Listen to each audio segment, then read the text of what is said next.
I'm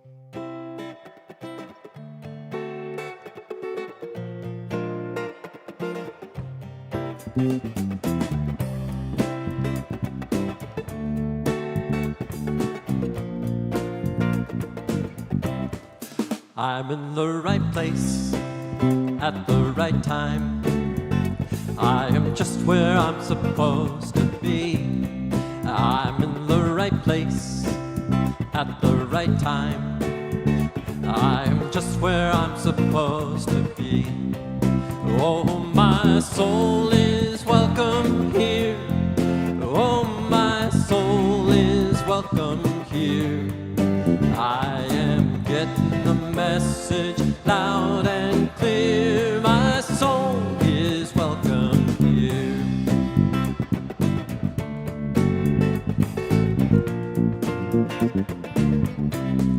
I'm in the right place at the right time. I am just what I'm supposed to be. I'm in the right place at the right time. I am just what I'm supposed to be. And oh, my soul is welcome here. Oh, my soul is welcome here. I am getting the message loud and clear. My soul is welcome here. Oh, my soul is welcome here.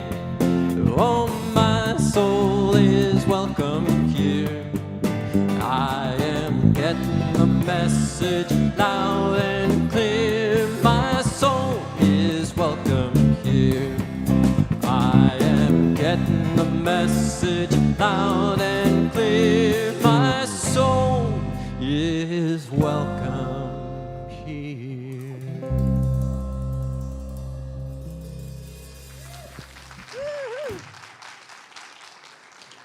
Thank you, gentlemen. That was a lovely, lively song for us to start with. Hi, good morning. I'm Chandra Farnsworth, and I want to welcome you to the Center for Spiritual Living Santa Rosa. I'm a member of your Giving Intention team, and I'm really happy to be with you today. So if you're joining us for the first time, welcome.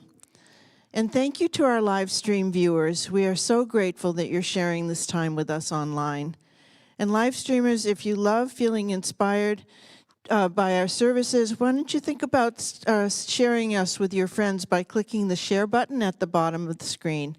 It helps us to share our services and our community with the world. If you're new to the center and have questions about what is happening here, we have a website, CSLSR.org, filled with useful information. There you'll find our monthly bulletin by clicking on the photo of the typewriter on our website. It contains everything happening throughout the month at our center. And if you're new and wondering what we're all about, please pick up a blue welcome packet at the entrance to the social hall. That contains information about our teaching as well as what we have to offer as a community, which you probably notice is a lot these days. We're doing a lot of fun things here. We offer a youth and family program for babies and toddlers, elementary and middle schoolers, and teenagers. Our program helps your children and grandchildren get connected with our community and grow on their spiritual journey. Talk with our youth coordinator, Jennifer Caldwell, right here in the front row. Yes, indeed. Talk with her after the service, though. Or send her an email at youth@CSLSR.org. Now would you please join me in speaking aloud our vision and mission as a community. The Center for Spiritual Living is a spiritual community that promotes global transformation through personal transformation. Our purpose is to awaken humanity to its spiritual magnificence. We are motivated by a compelling vision of a healthy, loving world, which we call the Global Vision. This vision inspires us to bring the gifts of compassion, integrity, and loving kindness to the world through our programs and teachings. Together, we are helping create a world that works for everyone. We follow this vision through the five core spiritual practices of our teaching. Would you please read those with me? Spiritual study, affirmative prayer, meditation, selfless service, and spiritual circulation. Speaking of spiritual circulation, there's an opportunity for you to be part of our future plans. We are currently in the middle of our giving intention season. This is a time when we mindfully consider what the center means to us and how we will support it financially in 2024. I invite you to complete your giving intention forms to help us sustain our future. Whether you are a member, friend, or guest, we invite you to think about what this center means to you and how it has changed your life. We've been asking this very question of many of our members, and here is how Juanita Ortegon, our lead coffee angel, responded.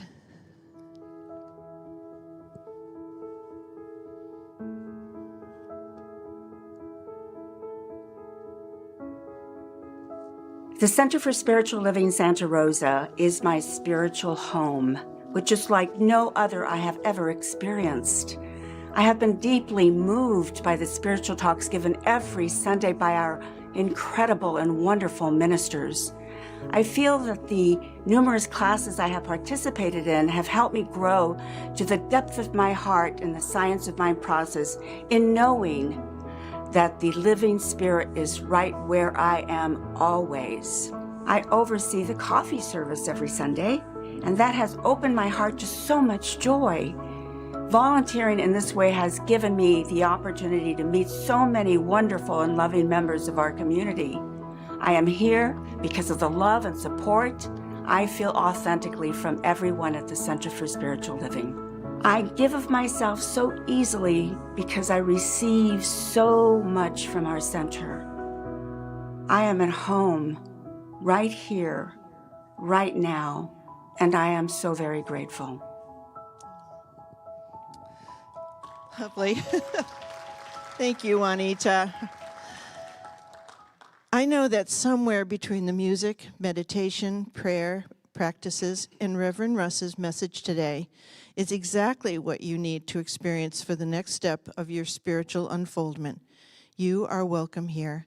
Now please enjoy some music before our short time of silent contemplation and prayer.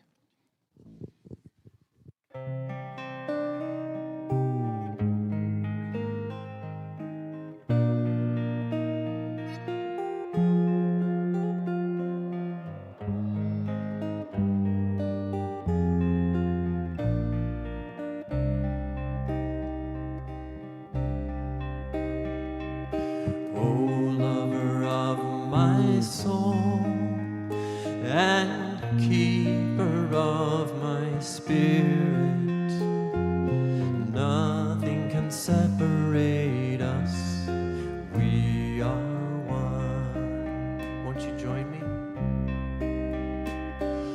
Oh, lover of my soul and keeper of my spirit,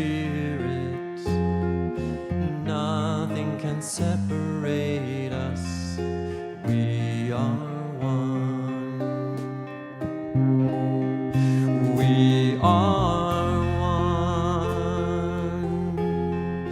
We are one. Nothing can separate us, we are one. All nations on the earth, all life upon the planet, nothing can separate us, we are one. We are one. We are one. Nothing can separate us, we are one. We are one.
And so as I breathe in this morning, I breathe in that awareness of the thing behind all life. Infinite presence, source of all that is known and all that is not known, all that is yet to be revealed. You are the one, whether we call it divine essence, inspired essence behind life, God, presence, nature. You are the thing itself that beats our heart, that breathes our breath, from the very first breath all the way to the very last one, where we release back into the all and everything. We are each an emanating source of inspiration to not only our own self, but to each other. So as such, I claim and affirm for this service that there is something in it, whether it's the music, the person next to you, a smile across the room, the ministry, the talk, the ushers, whatever it is, that there is an opportunity for us each to just open our hearts and to drink from that well of community, of faith, of hope, of passion, of joy, to help wherever you're at in your journey, to just pick yourself up if you need to be picked up, and to spread the joy if you have joy to spread. There's no opposition in divine life. We are the night and day. We are the in-breath and the out-breath. So just as I feel this balance, I know that there is a balance here today, something here that called us, that awoke us, whether we drove or turned on a video, now or later. There is no time in God. So I am just in this week of Thanksgiving feeling a sense of gratitude and invite you each to call up something that you're so thankful for. Our health, a mind that works, beautiful day, whatever it is, and to call that gratitude into your heart and be grateful and feel that gratitude in every cell of our body. And with this Thanksgiving, I simply release this law to know that this service unfolds miraculously and easily. And together we say, and so it is. Good morning. I'm Claire Victor, a prayer practitioner emeritus here, and I'd like to invite you to, do we read an affirmation or do I make it up? There it is. I can do that. I could sing it. I am a holy being, just the way I am. Thank you.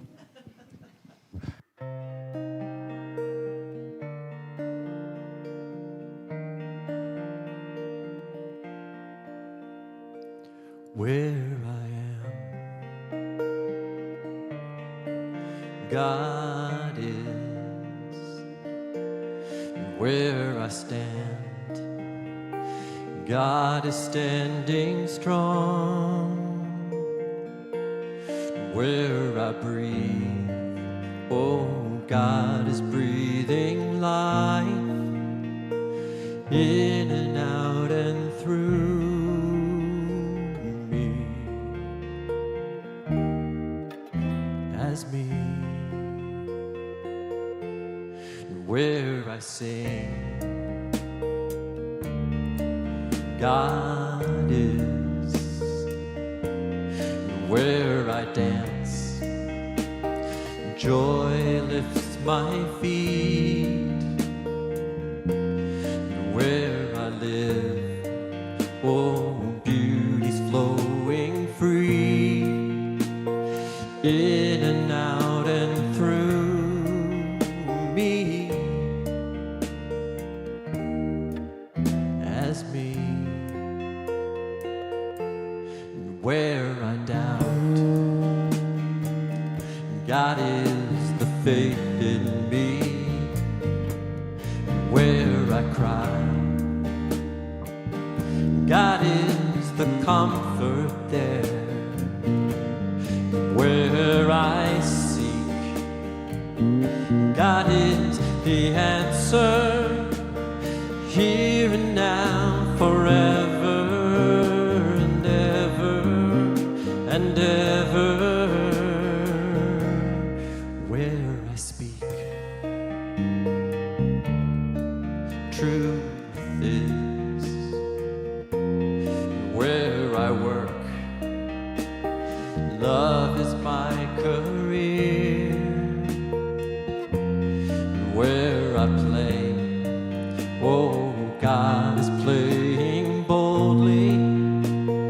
in and out and through me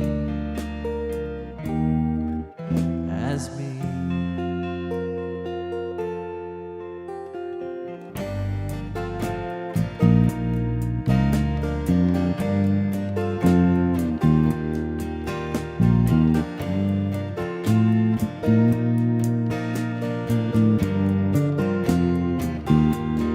Where I am, where I stand, where I play, where I work and breathe and move and be, where I sing, where I dance, my dance, my dance, wherever I go. Where I pray, take and give and live. God is, God is, God is, God is.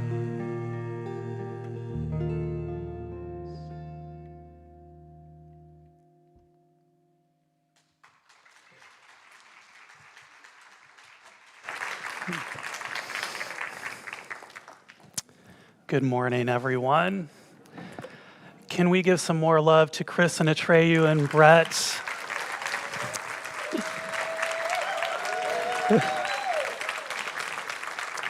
So I'm trying not to get a little bit choked up there because that song, God Is, brings back so many memories for me. I would hear that song almost every Sunday when I was getting my start at the Bodhi Spiritual Center, and it holds a lot of meaning for me, and it really ties into what we're going to talk about today. So thank you, Chris, for picking. I didn't even have to tell him to pick that song. That's how good he is. So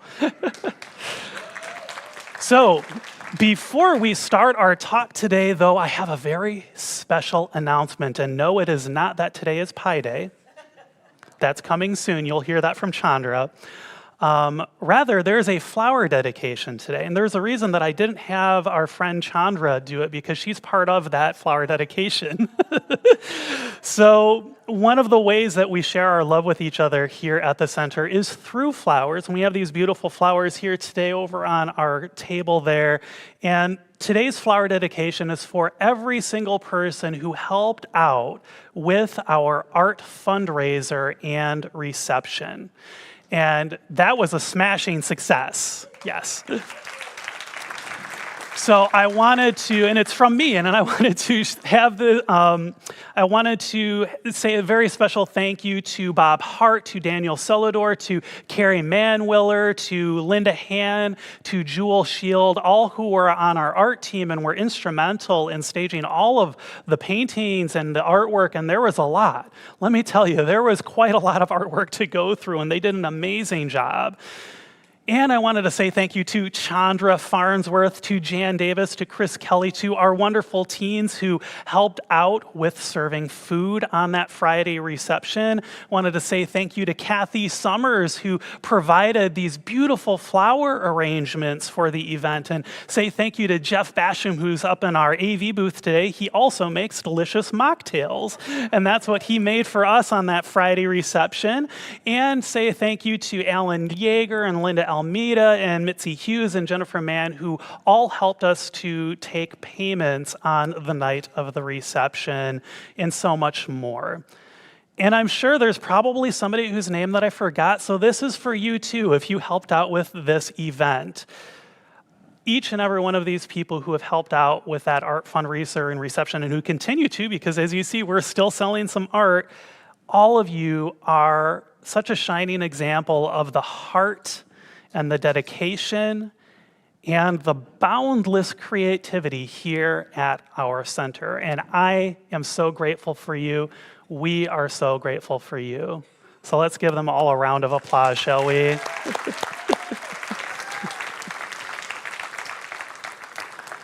Okay, now we can do our talk. I can't put it off any longer. And this is week 3 of our exploration of the mundane, the sacred, and the profane, which means that I drew the short straw. Because today we get to talk about the profane. Dun, dun, dun. And boy, I feel myself wanting to avoid this topic because it's hard to talk about. And also, I feel like I'm getting robbed a little bit because isn't this the talk where I actually get to use profanity? What could possibly go wrong? Now, that word profane, it's defined in the dictionary as describing that which is not considered to be sacred. And I find that definition challenging because in our Science of Mind teaching, what I've learned is that quite literally everything is sacred. Now, why is that? Well, in Science of Mind, we learn that the divine, God, Spirit, whatever we choose to call this force for good, it truly is everything. It is the source from which everything comes, and therefore we are all part of that. So everything must be an expression of the divine, and that makes that definition hard for me because I don't want the ugly things that I see in the world to be part of the sacred divine. I don't want them to be part of God. But the reality for me is that if I believe that God is all that there is, then everything that I am experiencing must be a part of God. Even those things that I would rather not look at. Everything that's happening, even the ugly things, it's all happening within this divine one. And boy, that makes my insides twist up into a little ball because I don't know what to do with it. It's hard. I almost feel like this is the talk we should have had last month when we were talking about paradox, because it's almost like there's these competing truths. Now, the good news is the dictionary has more than one definition for that word profane. See, I was talking about the adjective profane. And if I put on my English major hat and I go to the verb profane, the profane as a verb tells us that to profane is to treat something that is sacred as though it is not. The light bulb just turned on, didn't it? This definition invites me to consider where in my life am I treating something as not sacred?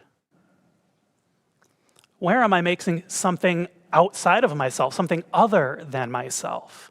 Where am I believing that some aspect of my life, some aspect of the world that I see is not sacred in the sense that this divine one is sacred? So the easy example for me to go to is politics. Because after all, in our current political atmosphere, at least here in the United States, well, kind of feels like each side is treating the other one as though they are the 100% embodiment of all that is profane. And sometimes I find it really hard to see the sacred when I see that people engage in hatred and bigotry and violence, especially when I see those who have been granted power try to institutionalize that hatred and that violence and that bigotry. Now, I want to be clear, that's not okay. We don't get a world that works for everyone by institutionalizing those things. Just because there's an opportunity for me to recognize the sacred in those with whom I vehemently disagree doesn't mean that I have to give a pass for behavior that is not working towards a world that works for everyone. I don't think it's possible to have a world that works for everyone with hatred and bigotry and violence. Do you? No. What I know, though, is that even though so many parts of my mind want to fight me on this, is that I'm probably not going to be able to heal the hatred and the bigotry and the violence of the world if I am making those who I see perpetuating it my enemy. if I see them only as the profane? I know that when I make someone my enemy, and it happens in my mind, well, I'm cutting those people off from my heart. That heart that's within me, that is that expression of the divine, that is compassionate and caring and courageous and loving. That heart that is that divine one within me that I know can bring about an atmosphere of healing and connection. I have to recognize within me that even though it's really, really hard to do this, the more I can find ways to hold in my heart those who are the hardest for me to love, the more I open myself to connect and to find a path forward, because it's that connection, and only connection, in my belief, that makes it possible for me to move from the profane to the sacred.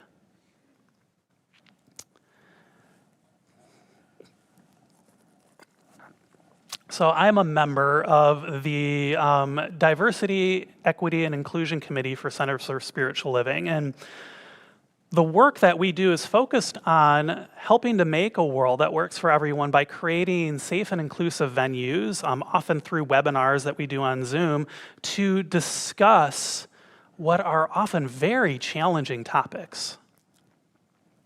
And one of the things that often comes up when we're meeting internally that we've talked about is how important it is for us as committee members and as leaders of this DEI movement within the larger realm of Centers for Spiritual Living, is that it's so important that we are able to see the sacred in everyone, including those who we may feel like are speaking from a place of ignorance or hatred or bigotry.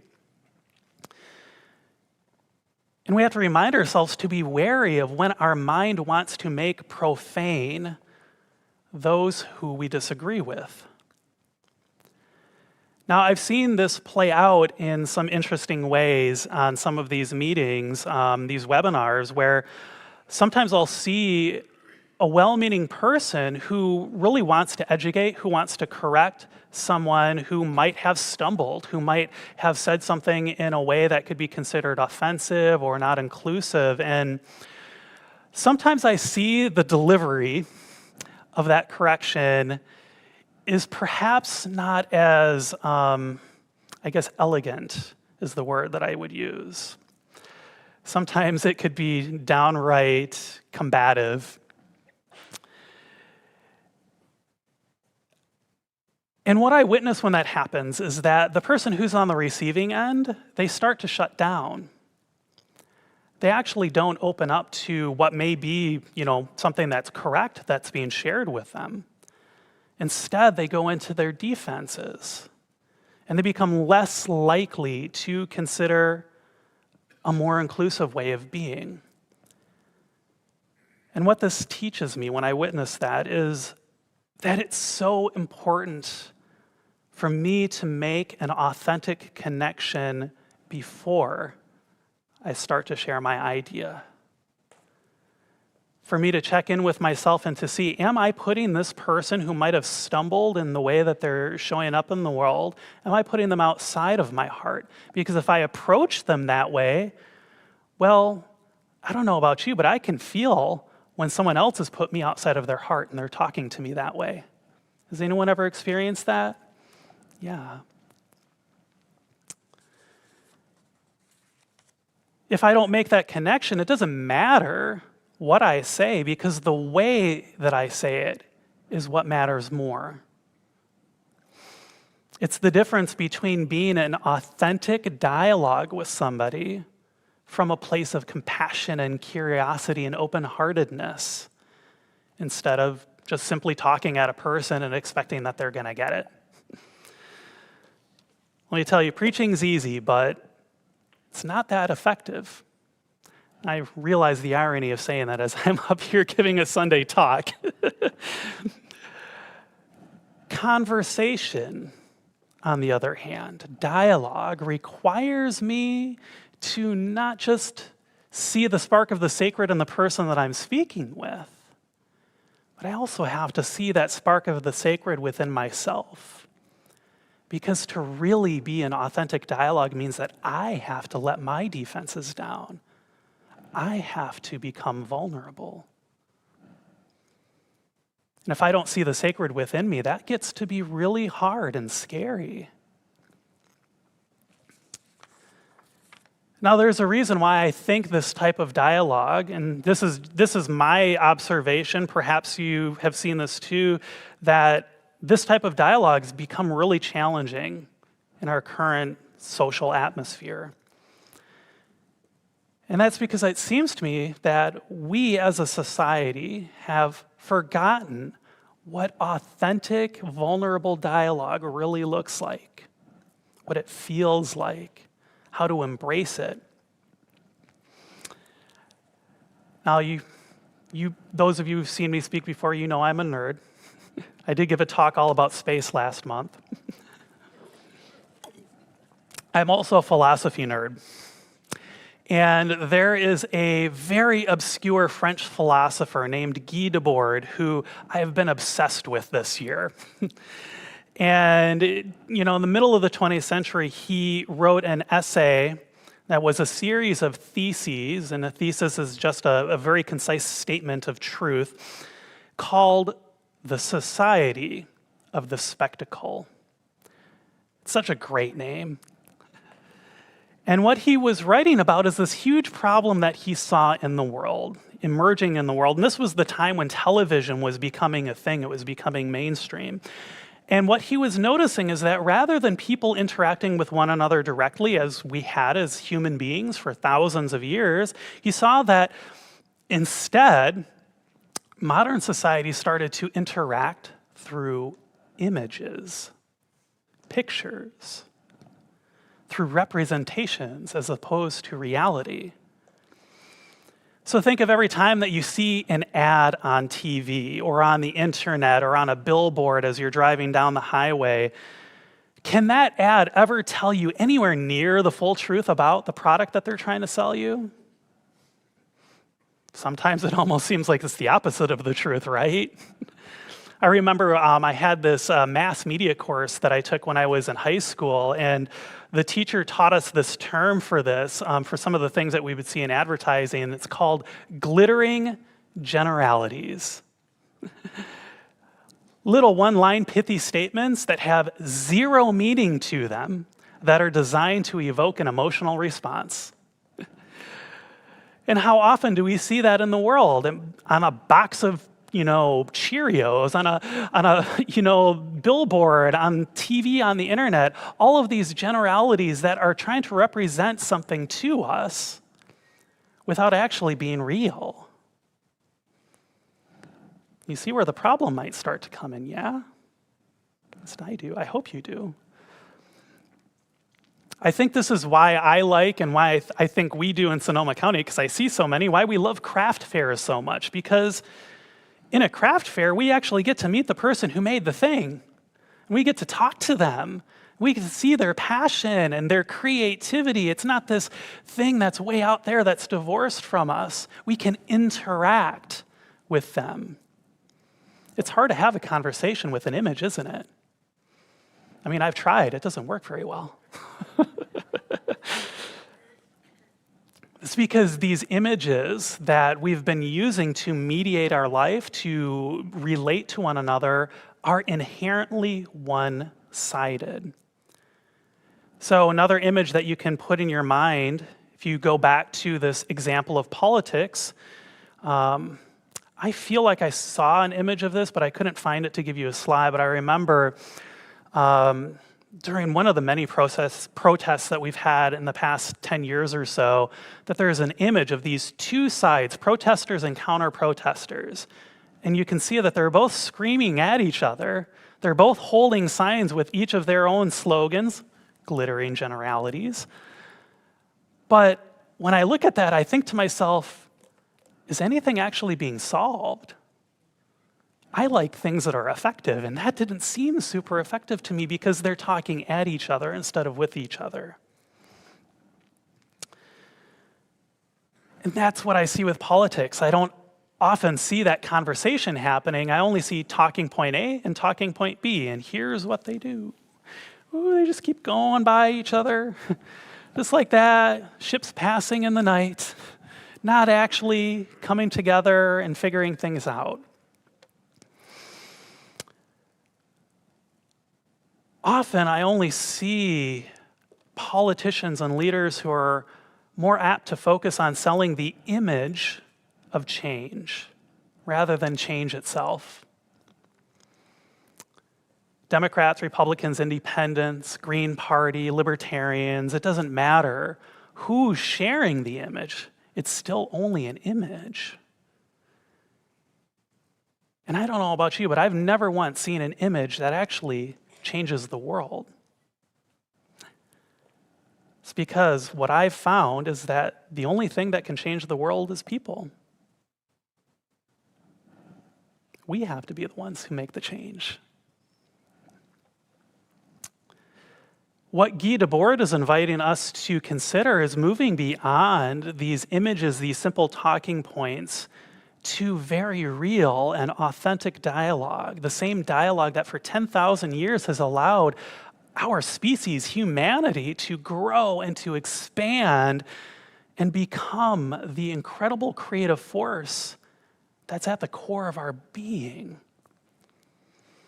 What he's telling us is that to truly embrace the sacred, to release what he considered to be this profane fixation on images, simply for the sake of images, that we have to find our way back to a more direct experience of life. To truly embrace the sacred is to live fully, authentically, by being in direct relationship with the world, including with all of those scary challenges. So what I've learned from that is that I find a lot more meaning in my life when I go out for a hike in nature rather than watching a documentary about nature on Netflix. I find more creativity expressed when I think about supporting the actual science and engineering behind space exploration rather than just playing a video game about space. I find that rather than just talking about the ideal of peace, I'm invited to do whatever I can to work toward peace, to embrace peace as a way of being, including making space in my heart for those who seem opposed to peace. In a sense, what I continue to learn is that it's not enough for me to just read the self-help book. I actually have to do the exercises at the end of the chapter. Am I the only one who skips the exercises?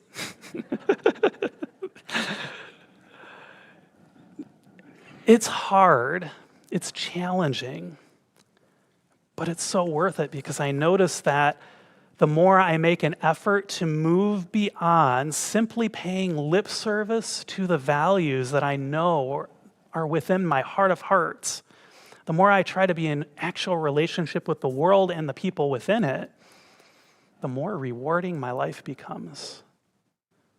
And the more I actually see concrete change in the world. I saw an example of that just this last Wednesday with the community potluck that Mitzi Hughes and I put on here for all of you, for our wonderful community. I saw people talking to each other. I saw people in dialogue with each other. That was so beautiful to witness, and I heard from everyone who was there that night how grateful they were to have that opportunity. No Netflix was needed. No images. There was actual connection there, and that was pretty fantastic to see. So this is what it means for me to move from the profane to the sacred. And I invite you to consider that for yourself now. If you want to turn within, if you like, you can close your eyes or allow your gaze to lower and ask your heart, are there any parts of life any people that I see as profane.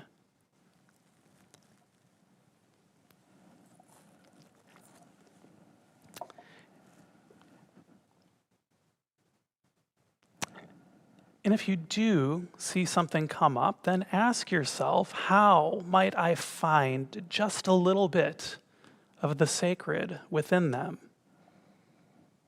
even though it might feel hard?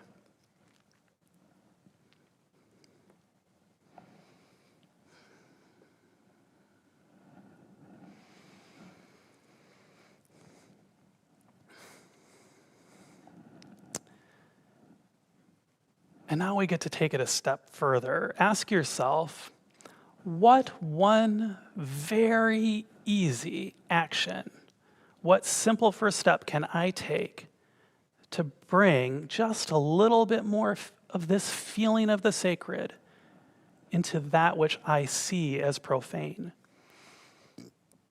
Make it something so easy that there's absolutely no excuse for you to not take this step once you walk out of our sanctuary today, once you log off of our live stream. What is one simple step that you can take in the world? One action.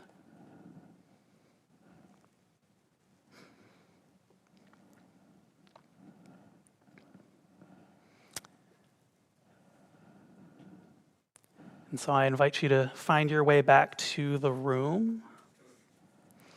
Take a nice deep breath, breathing in and out. I know sometimes after I do this, I feel like this is where I want to let the profanity out. Like, oh, I just had to do this thing and find the sacred in the profane. Here's all of the profanity. But it's so worth it, isn't it? I found for myself that it's not just enough for me to say I love you in the world. To embrace love fully for me is an ongoing process that requires my entire being. It requires me to act in the world, to be in the world in ways that are constantly saying, I love you. It requires me to recognize where I see parts of the world maybe a little bit more profane than I should. To honor the sacred with my love, to heal my profane thoughts, I have to open myself up to the possibility of living my life from a place of love, rather than just talking about it. I have to consider every action that can bring more love into the world, and then I have to take steps towards embracing and amplifying that which I know to be sacred. I'm certainly not perfect at this. And that's okay, because I don't really know anybody who does it perfectly. Boy, that gives me so much more permission to just be a mess sometimes. There are a lot of days where all I can do, it's just all I can do to keep my sanity amidst all of the endlessly profane things that I see in the world. But I have an opportunity in those moments to remind myself that I don't have to try and change the world. All I need to do is just take one full-bodied step for myself. Take one step at a time toward the sacred. Just one step after another. And I find that each step brings more light, more sacredness to that which I previously thought was profane. And so I hope you'll take those steps with me, because here's a secret. It's a lot easier to take these steps toward the sacred with our friends. Shall we take that into prayer? All right, so how good it is to recognize the sacred, to know that that sacred divine one is everywhere, is the source of all that there is, this divine wholeness and peace and oneness and love. It is here now just as it is everywhere, and I know I am one with that, just as each and every person here in this sanctuary on our live stream and beyond, we are one with this divinity. We are that sacredness in human form. And so I call that sacredness forth, knowing that in the presence of this unconditional love that comes from sacredness, the idea of anything being profane simply slips away. I allow myself to take one step forward into the sacred, knowing that any ideas that I have about things that I might think are profane, that there's just that, they're only ideas. And that the truth, the reality is that there is a divine sacredness that is at the center of everything around me, within me, in this world. And so I invite that sacredness to make its beauty known. I invite it to expand and to grow within each of our hearts, knowing that as our own inner sacredness grows, so too does that make it so much easier for us to see the sacred in the world and to let go of any ideas of the profane. And so I am grateful for that, grateful to know that this sacredness is here now. And with my gratitude, I release this word into the action of that law, that sacred law, that always says, yes, my beloveds, yes. And I invite us all to say together, and so it is. Okay, so now is the time of our service where we get to enter into the sacred practice of spiritual circulation. And before we dive in, I did want to just re-emphasize what our friend Chandra said about Giving Intention season. It's so wonderful to have all of you getting to help us to plan for 2024, because as Chandra mentioned, and you'll hear, boy, oh boy, do we have a lot going on, and we already have a lot planned for 2024 already, and knowing what giving intentions you've given us, that helps us to plan further for all sorts of ways for us to come together in dialogue, in community. And so I'm really grateful for everyone who has already put in a giving intention. And we do have the table outside by the information desk here. If you're here physically, live streamers, we have our giving intention form online, and that will give you an opportunity to just let us know what it is that you'd like to give. And by the way, you can change it after the fact, so don't feel like you're roped into something permanently. Life changes, we understand that, and if you need to change your giving intention, if it needs to go up or go down, you can just let us know, and we'll update that for you. Okay, so there's a number of ways that you can give financially if you choose to do so here at our center. The first one is our text to give. You can shoot a text message over to 707-675-2399 with the dollar amount that you'd like to give, and it will help you set it up the first time, and then afterwards it takes literally a second to do it. I use it myself. It's super easy, fast, it's fun. I love it. We also have online giving at cslsr.org/donate. You can send us a check. A lot of people like to mail us checks. We have auto giving. You can set it and forget it. Talk to Linda Han at the info desk about that, and she'll set you up. And we will be passing the baskets today. Before we pass the baskets, I do want to invite you into our offering ritual. And if you like, turn within to that place of the sacred and recognize something in your life that feels so sacred to you. And allow the energy of that to fill up your being and to fill up whatever gift that you give today. Whether it's your positive intent, whether it's your volunteering, whether it's your finances. And then repeat after me. I bless my gift. I send it forth to heal and prosper. It does fabulous work in the world. And so it is. Ushers, please receive the gift.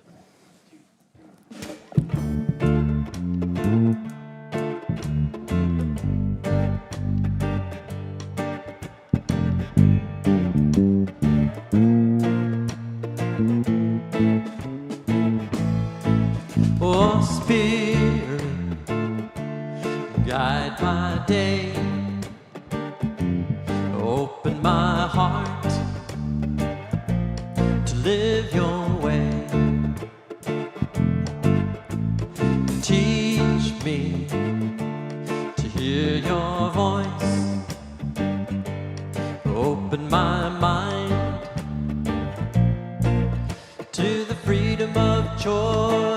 let's hear you. Ready? Spirit. There you are. Guide my day. Lovely. Open my heart to live your way. Teach me to hear your voice. Open my mind to the freedom of choice. Let's hear you, Brett.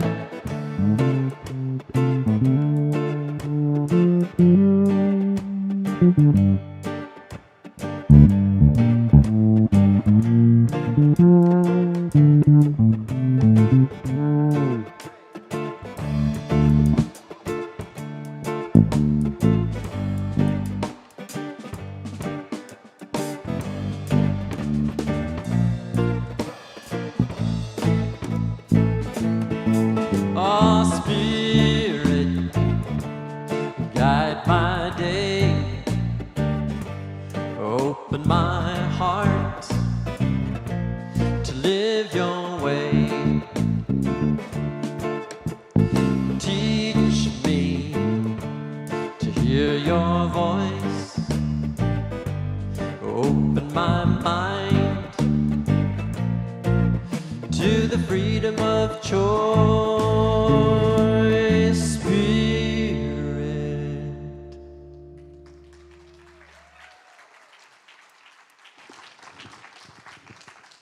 Thank you again to our beautiful band.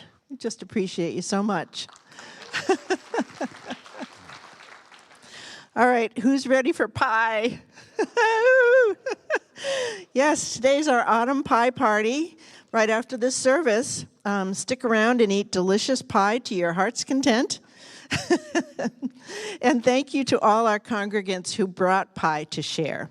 I saw them setting it up in one of the rooms in the back, and they look really good. So enjoy. This coming Wednesday, November 22nd, is our special Thanksgiving Eve service. We have an incredible evening planned for you with music from Christopher Fritchie, a special message from Dr. Edward, and shared community. You will also have the opportunity during our Thanksgiving Eve service to fill out a Thanksgiving intention card where you can set an intention for what you would like to be grateful for, and we will then take your card and mail it back to you next November. We also have those cards at the info desk today if you'd like to get a head start. You can watch this service online or in person, and if you won't be able to fill out a gratitude intention card in person, you can reach out to Alan Yeager to get one by clicking the photo of the cornucopia on our website, and he will mail one to you. We look forward to sharing this holiday with you. Our art fundraiser, I feel like we need a drum roll here, has been a fabulous, thank you, Hannah, has been a fabulous success. So far, we've sold around $11,000 worth of art. Woo-hoo! And the good news is we still have a lot of amazing artwork left for you to take home with you. So if you see something that in the social hall that you like to purchase, talk to Linda Han and at the info desk. And thank you to everyone who helped make this fundraiser possible. January is quickly approaching, and you can help us kick off 2024 by donating colorful magazines and craft supplies for our Vision Your Life workshop that is happening on Sunday, January 7th at 1 p.m. In this workshop, we will vision together for our individual and collective 2024. We will also make vision boards for 2024, which is where your crafty donations come in. If you have magazines or supplies that you can donate, please drop them off at the info desk. We are looking forward to a fun and visionary workshop with you. Finally, once a month on a Saturday morning, the folks of Project Sleep Warm are busy sewing quilts and sleeping bags, which are donated to unsheltered folks in the area. Although most of their supplies are graciously donated by our community, thank you, they must purchase the batting that provides the warmth. You can help them cover that expense by joining their raffle for this beautiful, cozy wintry lap quilt. It is pretty. It is hanging in the social hall where you may see it close up. Check it out. Raffle tickets are on sale in the bookstore, and the drawing will take place on Christmas Eve. So thank you for being with us today, and have a wonderful week. Thank you, Chandra. So it's time for us to close out our service, but before we do, if you're having a hard time in life, if things are feeling challenging, if it feels like it's hard to get out of the profane, I invite you to take advantage of our after-service prayer offerings. Here in the sanctuary, you can go over to the white table there where Reverend Sciotta and I think that's Joyce over there. Hi, Joyce. They will direct you to one of our licensed prayer practitioners who will pray for you, whatever it is that your heart desires.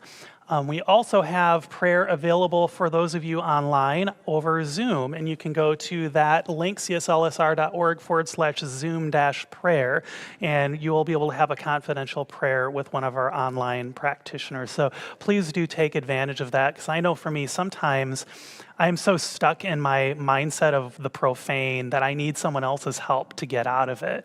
And it's such a gift to have our prayer practitioners here who are so good at doing that. All right, so I invite you to stand if you are able and repeat after me. Something wonderful is happening through me right now. It is this thing called life. Life is in my mind. Life is in my body. Life is in my affairs. I think it, I feel it, and I accept it, just the way that it is, and just the way that it is not. Thank you, life. Please know with me that you are never alone, that Spirit is right where you are, especially in that pie.